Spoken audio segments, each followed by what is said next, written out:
Exercise 2.2 का question number 2 है, find a quadratic polynomial each with the given numbers as the sum and product of its zeros. पहला जो इसमें 6 question है और जो नंबर दिए गए हैं, पहला नंबर जो है हमारा sum and product of its zero, पहला है सम और दूसरा प्रोडक्ट ऑफ इट्स जीरो है। एक हमें क्वाड्रेटिक पॉलिनोमियल बताना है जिसके सम ऑफ जीरो 1/4 और प्रोडक्ट ऑफ जीरो -1/4 दे रखा है। तो हम लोग को कुछ नहीं करना है, ये बहुत इजी है। सबसे पहले हम क्या करेंगे, क्वाड्रेटिक पॉलिनोमियल का एक जनरल फॉर्म लिखेंगे। क्वाड्रेटिक पॉलिनोमियल का ax² plus bx plus c, ये हो गया हमारा किसी भी क्वाड्रेटिक इक्वेशन का जनरल फॉर्म। अब हमारा क्या दे रखा है, sum of zeros. Sum of zeros क्या होता है, सम ऑफ जीरोज होता है -b/a। -b/a की वैल्यू 1/4 है। उसके बाद दे रखा है product of zeros. Product of zeros है हमारा -1 यानी कि -1/1। और प्रोडक्ट ऑफ जीरोज होता क्या है, c/a। अब एक चीज़ देखो, b की वैल्यू अगर 1 हो, c की वैल्यू -1 हो, तो यहाँ पे a की वैल्यू 4 हो जा रहा है, a की वैल्यू यहाँ पे 1 हो जा रहा है। a की वैल्यू दोनों जगह पे सेम नहीं है। अगर हम यहाँ पे 4 से मल्टीप्लाई कर दें तो ये क्या हो जाएगा, 4 हो जाएगा। a की वैल्यू यहाँ पर भी 4 और a की वैल्यू यहाँ पर भी 4। लेकिन जब डिनोमिनेटर में 4 का मल्टीप्लाई कर रहे हैं तो न्यूमरेटर में भी 4 का मल्टीप्लाई करना होगा। अब इससे ये क्या हो गया, -4/4 इक्वल टू c/a। अब सिंपली हम क्या करेंगे, कंपेयर कर देंगे। देखो -b की वैल्यू कितनी है, 1 है।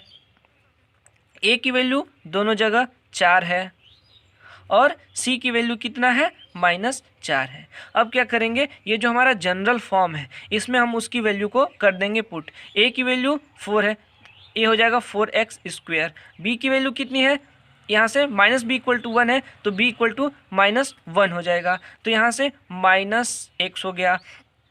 उसके बाद c = -4 है तो सीधा -4 लिख दो। ये हो गया हमारा इक्वेशन रेडी।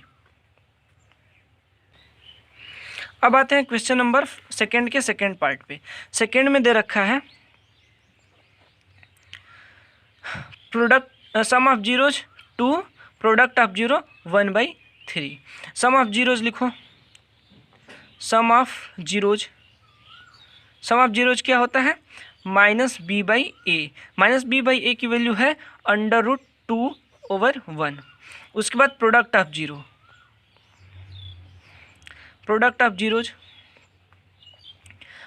जीरोज क्या दे रखा है, प्रोडक्ट ऑफ जीरो होता है c/a। c/a की वैल्यू कितनी है, 1/3 है।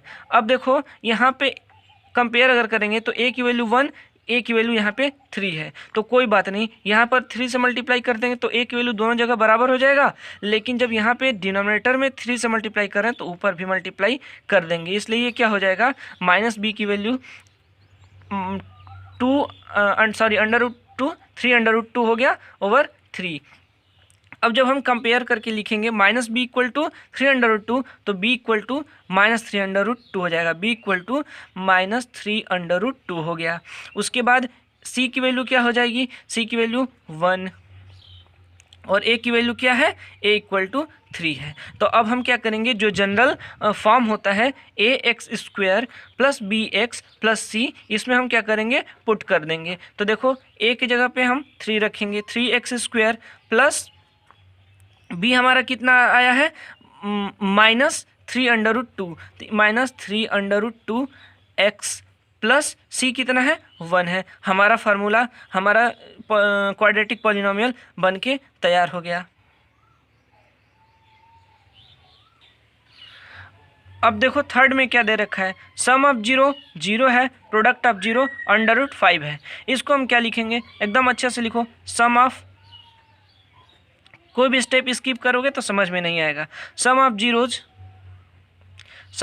क्या होता है, किसी भी एक जनरल फॉर्म में एक लिख लो quadratic equation, ax² plus bx plus c। मान लो सपोज कि हमारा क्या है, क्वाड्रेटिक इक्वेशन है। अब इसका सम ऑफ जीरोज क्या हो जाएगा, सम ऑफ जीरो होता है -b/a ए और minus B by A, sum of zero की वैल्यू दिया हुआ है 0/1, 0 मतलब 0/1 लिख सकते हैं। उसके बाद देखो product of zeros,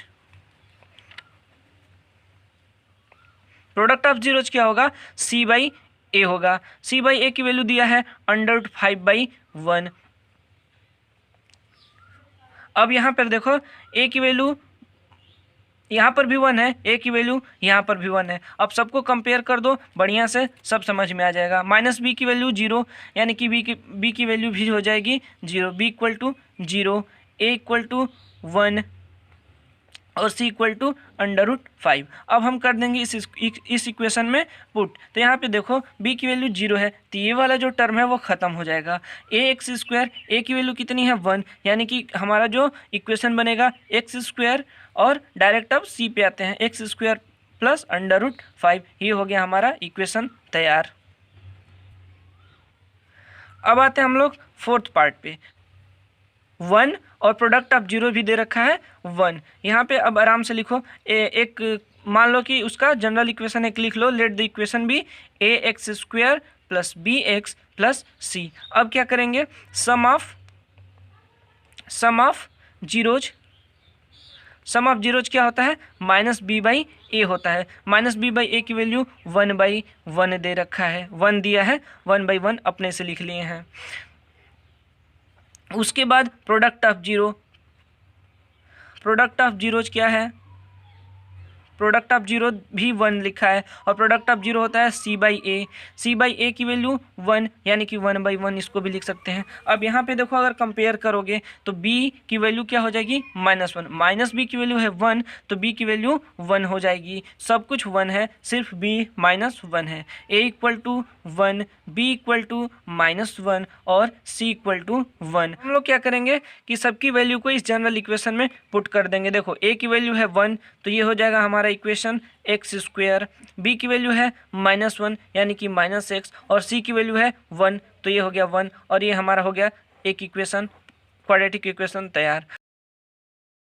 question number 5, question number 5 में दिया हुआ है -1/4, 1/4, यानी कि जो सम ऑफ जीरोस दे रखा है। सबसे पहले तो हम क्या करेंगे, जनरल फॉर्म में क्वाड्रेटिक इक्वेशन लिख लेंगे, ax² plus bx plus c। मान लेंगे कि हमारा क्या है, क्वाड्रेटिक इक्वेशन है। अब हमारे पास sum of zeros, sum of zeros क्या दिया हुआ है, सम ऑफ जीरोज होता है माइनस बी बाई ए, जिसकी वैल्यू दे रखा है -1/4। ठीक है, अब आगे आओ देखो, प्रोडक्ट ऑफ जीरोज दे रखा है, प्रोडक्ट ऑफ जीरोज क्या होता है, सी बाई ए। सी बाई ए की वैल्यू है 1/4। अब देखो अगर हम कंपेयर करें, यहाँ भी ए की वैल्यू 4, ए की वैल्यू 4, अब कोई टेंशन ही नहीं है। ए की वैल्यू आ गई 4, बी की वैल्यू क्या आ गई, देखो माइनस बी इक्वल टू -1, यानी कि बी इक्वल टू 1, और सी की वैल्यू कितना हो गया, 1 हो गया। अब हम क्या करेंगे, ए बी और सी की वैल्यू हम अपने जनरल इक्वेशन में पुट कर देंगे। ए की वैल्यू है 4, तो ये हो जाएगा 4x², बी की वैल्यू है 1, तो ये हो गया x, अरे x में 1 का मल्टीप्लाई करोगे तो x होगा, प्लस सी आ गया, सी की वैल्यू कितना है 1, ये लो हमारा भाई हो गया ये इक्वेशन रेडी। अब हम आते हैं क्वेश्चन नंबर 6 पे। 6 में क्या दे रखा है, 4,1, यानी कि सम ऑफ नंबर 4 है, प्रोडक्ट ऑफ नंबर 1 है। अब हम क्या करेंगे, एक जनरल इक्वेशन, सब में जनरल इक्वेशन लिखते जाएंगे। जनरल इक्वेशन होता है क्वाड्रेटिक पॉलिनोमियल का x² plus bx plus c। अब कोई ज़रूरी नहीं कि आप x ही लिखो, आप अपने मर्जी से कोई भी अल्फ़ाबेट चूज कर सकते हो। यहाँ पे u v कुछ भी ले सकते हो, au² bu प्लस c या av², लेकिन ईजी पड़ता है, x ज़्यादा यूज करते हैं तो हम लोग को ईजी पड़ता है। अब ये कोई मतलब कंपल्सरी नहीं है कि नहीं आप x ही मानोगे, कोई भी हमें एक क्वाड्रेटिक पॉलिनोमियल फाइंड करना है। अब ये तो क्वेश्चन में दे नहीं रखा है कि इन x, यानी कि x के टर्म में नहीं, किसी भी टर्म में आप फाइंड करो। यहाँ पे जो a b और c जो है ये हमारे कांस्टेंट है, जिसको हम आगे सॉल्व करेंगे तो आएगा, जैसा कि अभी पिछले क्वेश्चन में हम करते हैं। सोचिए कि बता दें कि बच्चे कुछ लोगों के दिमाग में आता होगा कि नहीं ये एक सही रखना जरूरी है, तो यहाँ पर कुछ भी आप ले सकते हो। कांस्टेंट की वैल्यू अभी हम लोग इस जो सम ऑफ जीरो और प्रोडक्ट ऑफ जीरो दिया हुआ है इसको यूज करके हम फाइंड करेंगे। तो आओ अब देखो, दे रखा है sum of zeros. Sum of zeros क्या होता है, सम ऑफ जीरोज क्या होता है, माइनस बी बाई ए होता है। माइनस बी बाई ए की वैल्यू दे रखा है 4 यानी कि 4/1। अब आओ आगे product of zeros. Product of zeros देखो, प्रोडक्ट ऑफ जीरो होता है सी बाई ए। यहाँ भी दे रखा है 1 यानी कि 1/1।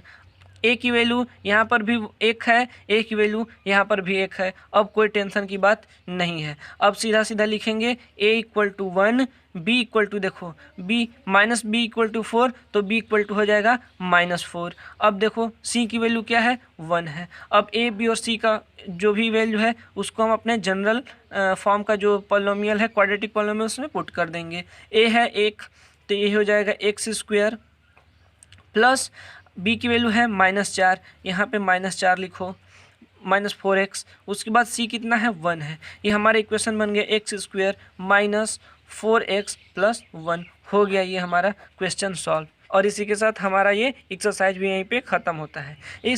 इस एक्सरसाइज के किसी भी क्वेश्चन या किसी भी चीज़ से आपको कोई भी डाउट हो तो आप हमें कमेंट में पूछ सकते हो। हम किसी अन्य वीडियो के माध्यम से आपको बताने का पूरा प्रयास करेंगे। जो आपको इजी लगे उस तरीके से हम समझाने का पूरा प्रयास करेंगे। अगर हमारे समझाने से आपको समझ में आ रहा हो तो नीचे कमेंट में ज़रूर बताएं कि हाँ हम समझा पा रहे हैं कि नहीं। और आप हमारे चैनल को सब्सक्राइब कीजिए, वीडियो को लाइक कीजिए। Thank you so much.